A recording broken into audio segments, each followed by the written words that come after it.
Heart failure में pump function बहुत important parameter होता है। पंप फंक्शन मतलब ये होता है कि कितना परसेंटेज ब्लड का हार्ट एक बीट में या एक धड़कन के दौरान पुश करता है या निकालता है। इसको बेसिकली LV इजेक्शन फ्रैक्शन यानी लेफ्ट वेंट्रिकुलर इजेक्शन फ्रैक्शन के हिसाब से कैलकुलेट किया जाता है।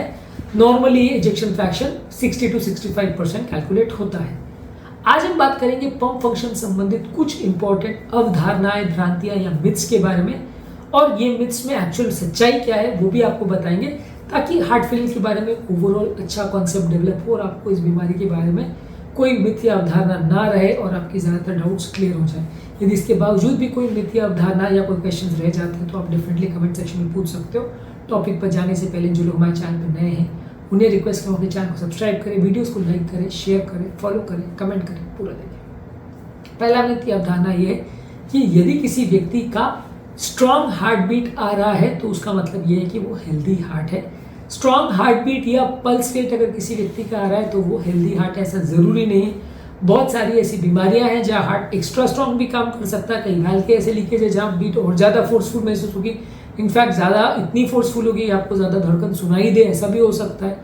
इसके अलावा अगर एक फोर्सफुल हार्ट बीट आ रही है, एक नॉर्मल ताकतवर हार्ट बीट अगर आ रही है तो उससे हार्ट की ओवरऑल नलियों की कंडीशन, हार्ट के वाल्व्स की कंडीशन, हार्ट के छेद वगैरह की कंडीशंस कुछ के बारे में उतना पता नहीं चलेगा।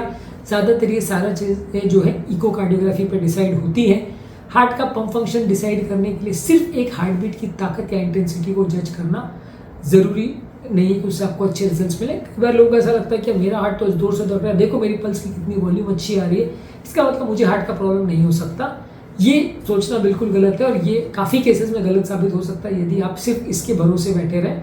पल्स वॉल्यूम एक मार्कर ज़रूर हो सकता है उन लोगों के लिए जिनको बहुत ज़्यादा वीक हार्ट है, कि यदि पल्स वॉल्यूम अच्छा आ रहा है तो वो ये सजेस्ट करेगा कि पेशेंट का ब्लड प्रेशर अच्छा है, और एक धड़कन में हार्ट कितना ब्लड पुश कर रहा है वो सजेस्ट करेगा। लेकिन ओवरऑल ये बिल्कुल भी 100% एविडेंस नहीं है या प्रूफ नहीं है कि पेशेंट का हार्ट हेल्दी है, उसको हार्ट की कोई बीमारी नहीं है। तो इस अवधारणा या मिथ को अपने दिमाग से निकाल दीजिए, और यदि कोई सिम्टम्स है या प्रॉब्लम है तो सिर्फ पल्स वॉल्यूम के भरोसे ना बैठे रहें, उसके लिए डेफिनेटली जांच करवाइए। और अगर कोई बीमारी निकलती है, इकोकार्डियोग्राफी इस तरह की जांचों में कोई प्रॉब्लम निकलती है तो ट्रीटमेंट करवाएं।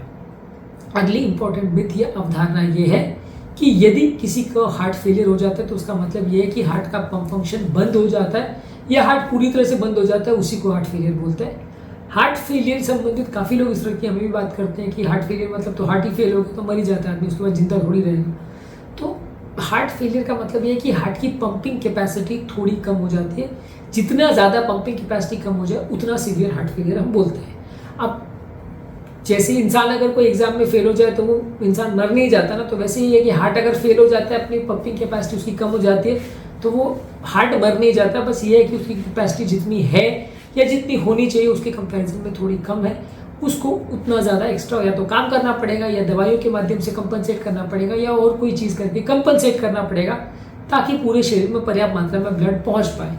यदि एक स्टेज ऐसी आती है कि हार्ट वो कंपनसेट नहीं कर पाता तो हार्ट फेलियर बिगड़ जाता है। जब तक हार्ट अपना कमी को या अपनी कमजोरी को कंपनसेट कर पाता है तो उसे कंपनसेटेड हार्ट फेलियर बोलते हैं, जब वो नहीं कर पाता तो उसे डीकंपनसेटेड हार्ट फेलियर बोलते हैं। जैसे मान लीजिए कोई बच्चा एग्जाम में या पढ़ाई में कमजोर है तो वो अगर एक्स्ट्रा पढ़ाई करके या एक्स्ट्रा घंटे मेहनत करके कंपनसेट अगर कर लेता है या एक्स्ट्रा क्लासेस वगैरह लगवा के एक्स्ट्रा टीचर्स के पास ट्यूशन जाके कंपनसेट करके पास हो जाता है तो उसे कंपनसेटेड कंडीशन बोलेंगे कि उसने अपनी कमियों को कंपनसेट कर लिया जिसकी वजह से वो फेल नहीं हुआ।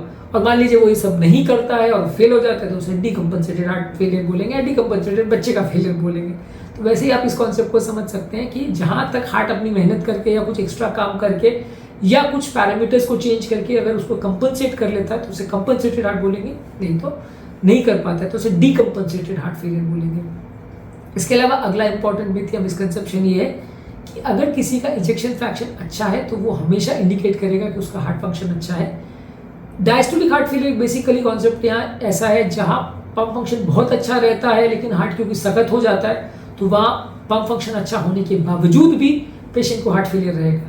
इसके अलावा कई वाल्व्स की बीमारियों में भी ऐसा होता है कि जहाँ पेशेंट का वाल्व की छेद की वजह से ब्लड लीक करता है और जितना इजेक्शन फ्रैक्शन होता है वो अच्छा रहता है, हार्ट एक्स्ट्रा ब्लड पंप कर पाता है, जितना उसको पूरे शरीर में ब्लड पंप करना था उतना वो नहीं कर पा रहा है क्योंकि काफ़ी पोर्शन का ब्लड जो है वो लीक कर जा रहा है वाल्व खराब होने की वजह से।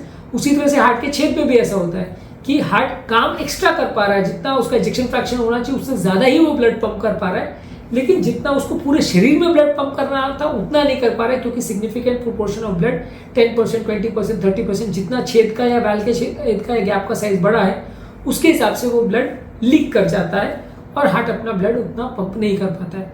उसी तरह वैल की रुकावट वाली बीमारियों में भी जरूरी नहीं है पेशेंट को बहुत ज़्यादा पंप फंक्शन डिटोरिएट हो, लेकिन उसके बावजूद भी हार्ट फेलियर हो सकता है।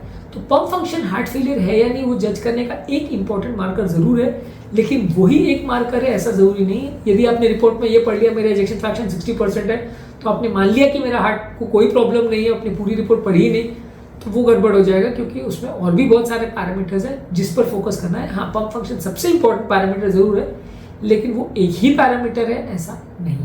अगला इंपॉर्टेंट मिथ या कॉमन मिसकंसेप्शन ये है कि लोगों को लगता है हार्ट रेट या ब्लड प्रेशर जो है ये पंप फंक्शन के डायरेक्ट मार्कर है। जितना अच्छा ब्लड प्रेशर है या जितना ज़्यादा ब्लड प्रेशर है उतना पंप अच्छा है। मतलब इस हिसाब से हम देखेंगे कि जिसका ब्लड प्रेशर अगर 180 और 200 जा रहा है उसका पंप फंक्शन क्या 100% हो गया, उसका इजेक्शन फ्रैक्शन? ऑब्वियसली गलत सी बात है, क्योंकि ब्लड प्रेशर और भी बहुत सारे पैरामीटर से कंट्रोल होता है, वैसे ही हार्ट की गति भी बहुत सारे पैरामीटर से कंट्रोल होती है। और इजेक्शन फ्रैक्शन का एक इंडिकेटर वो हो सकता है कि हाँ, अगर किसी का इजेक्शन फ्रैक्शन लो तो हार्ट रेट बढ़ जाएगा, इजेक्शन फ्रैक्शन अगर लो है तो बीपी कम हो जाएगा।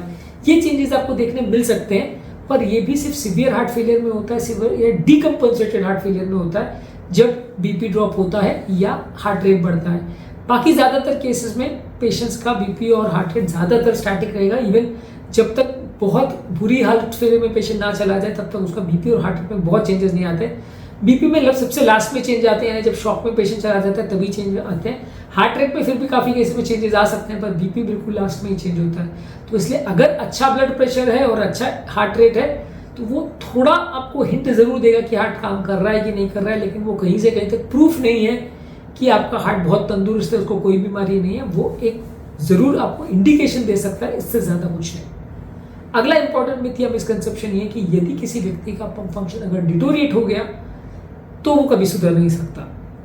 हार्ट फेलियर में आजकल बहुत सारी थेरेपीज अवेलेबल है, कई इंटरवेंशन भी है, एंजियोप्लास्टी, बाईपास वगैरह तरह की कई दवाइयाँ अवेलेबल है, कुछ मशीन डिवाइसेस भी अवेलेबल है। ये सारी चीज़ों पर हमने ऑलरेडी सेपरेट वीडियोस किए हैं, कौन सी दवाई, कौन सी लाइफस्टाइल मॉडिफिकेशन, कौन सी डिवाइसेस और कौन से हार्ट सर्जरी से पंप फंक्शन सुधरता है, सब पे हमने सेपरेट वीडियोस किए हैं। पर डेफिनेटली ये कॉन्सेप्ट पूरी तरह से गलत है कि पंप फंक्शन सुधरता बहुत केसेस में है।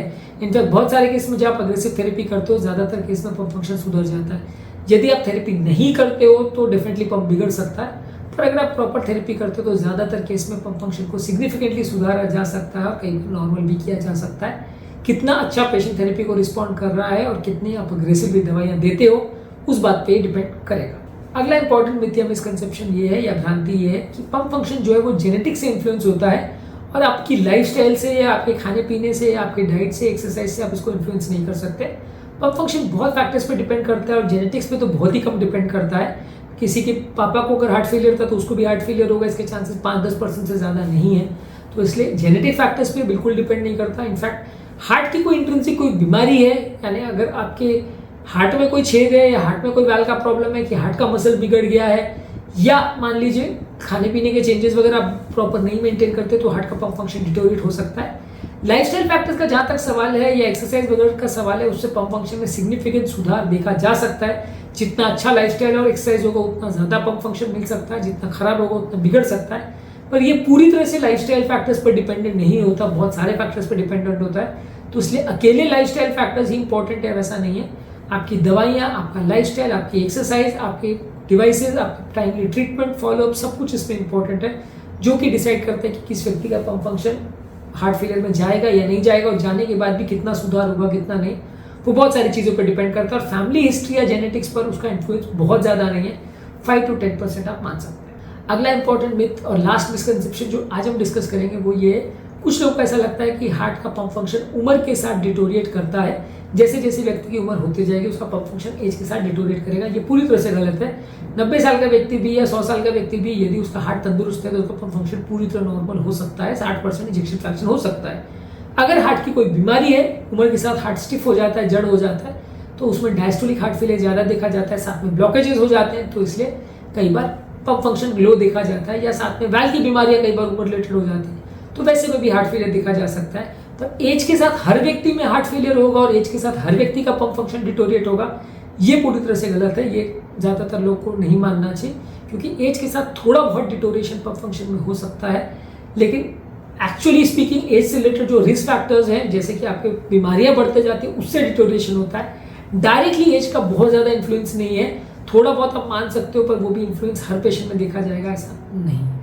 तो आज के टॉपिक में इतनी ही मिथ्स और मिसकंसेप्शन पर बात करेंगे। इसके अलावा भी और भी अवधारणाएं या भ्रांतियां बची हैं, जिसको हम इस वीडियो के सेकंड पार्ट में डिस्कस करेंगे। उम्मीद करूंगा कि आज के टॉपिक में कुछ नई बातें जानने को मिली होगी। जो लोग हमारे चैनल पर नए हैं उन्हें रिक्वेस्ट करूँगा कि चैनल को सब्सक्राइब करें, वीडियोज़ को लाइक करें, शेयर करें, फॉलो करें, कमेंट करें, पूरा देखें।